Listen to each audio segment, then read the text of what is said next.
Hello peoples of the internet. This is a video to just describe how I took this picture first thing in the morning today.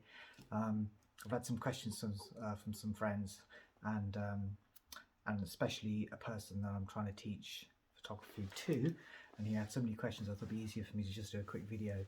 So it was an opportunistic picture. There's a diversion in play in Winchester at the moment, so I have to take a diversion, and I saw the moon quite far off to the right hand side to where it normally is, so I thought maybe it's going to land somewhere interesting.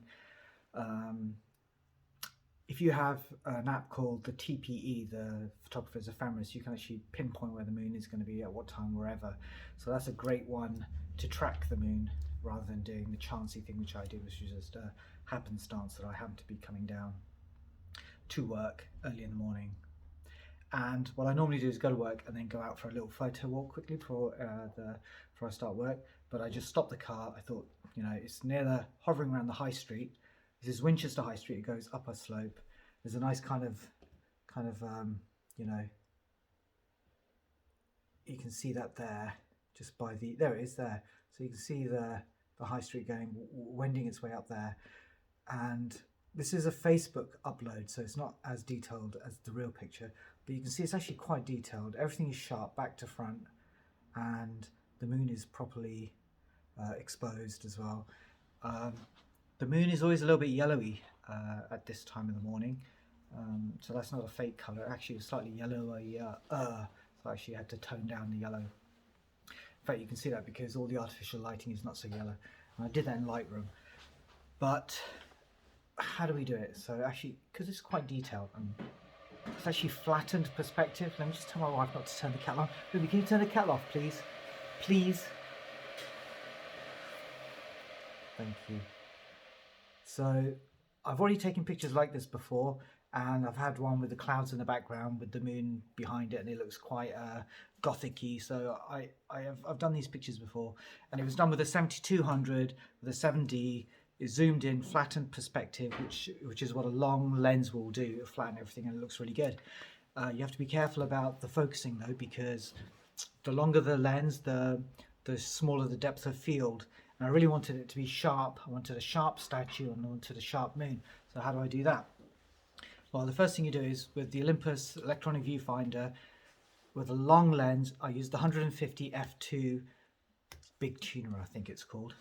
And so that's not going to give a great depth of field, so I turned the aperture down as small as I could, that I could hold it handheld and still get a sharp picture. And that was about 1/30th of a second is how low I could go comfortably, because I actually did it in a stitch. This is about 10-15 images stuck together. That's where you get all the detail from. You know, remember, this is a Facebook picture. The real picture has more detail in it. So went about f8, I think, actually. And not only that, you have to kind of use the focus peaking to see where the focus peaking just about comes onto the statue and just about comes onto the spire in the back. So the distance between those is almost like half a kilometer or more. So for both of them to be slightly just on the edge of the focus peaking, so I know that everything in between these two is in focus. Now, if that's correct, because that's when the electronic viewfinder is actually seeing it at f2 wide open, but because I've got it on f8, it's going to come tinier and it's going to come before and after. So I'm hoping that the moon and the plinth and everything before it, and you can see the sign is sharp. The sign is sharp and the moon is sharp as well. So that worked. So you've got to use your imagination as to where the focus depth of field really is. The electronic viewfinder will give you an idea when it's wide open, but when you take the picture, it will go to the aperture that you chose. Mine was quite tiny, so it's going to be before and after that.